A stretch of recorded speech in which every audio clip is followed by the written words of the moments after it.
sir Rajiv হদিয়াকে ইতিমধ্যে আপোনালোকৰ তৰফৰ পৰা চৰকাৰৰ তৰফৰ পৰা 5 লাখ টকা স্থায়ী কিবা নিয়মিত কথাটো হ'ল যে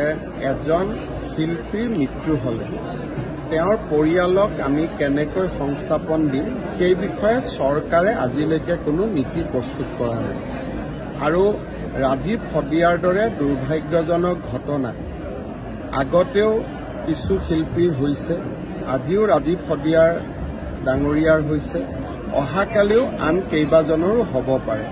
গতিকে এই সম্পৰ্কত চৰকাৰৰ দৃষ্টিভংগী কেনেকুৱা হ'ব তাৰ বিষয়ে আমি আলোচনা কৰিম আৰু সময়ত আমি সকলোৰে লগত আলোচনা কৰি এই বিষয়ে সিদ্ধান্ত ল'ম স্যাৰ ৰাজীৱ হদিয়াকে ইতিমধ্যে আপোনালোকৰ তৰফৰ পৰা চৰকাৰৰ তৰফৰ পৰা 5 লাখ টকা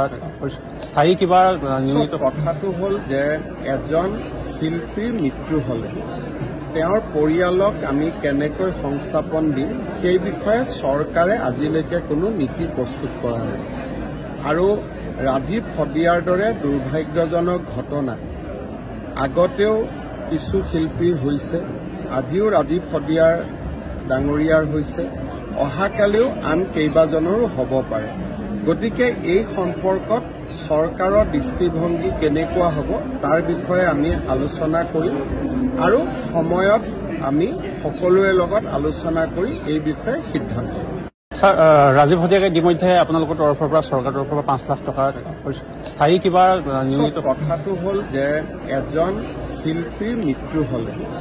তেওঁৰ পৰিয়ালক আমি কেনেকৈ সংস্থাপন দিম সেই বিষয়ে চৰকাৰে আজিলৈকে কোনো নীতি প্ৰস্তুত কৰা নাই আৰু ৰাজীৱ হদিয়াৰ দৰে দুৰ্ভাগ্যজনক ঘটনা আগতেও কিছু শিল্পীৰ হৈছে আজিও ৰাজীৱ হদিয়াৰ ডাঙৰীয়াৰ হৈছে অহাকালিও আন কেইবাজনৰো হ'ব পাৰে গতিকে এই সম্পৰ্কত চৰকাৰৰ দৃষ্টিভংগী কেনেকুৱা হ'ব তাৰ বিষয়ে আমি আলোচনা কৰিম আৰু সময়ত আমি সকলোৰে লগত আলোচনা কৰি এই বিষয়ে সিদ্ধান্ত ল'ম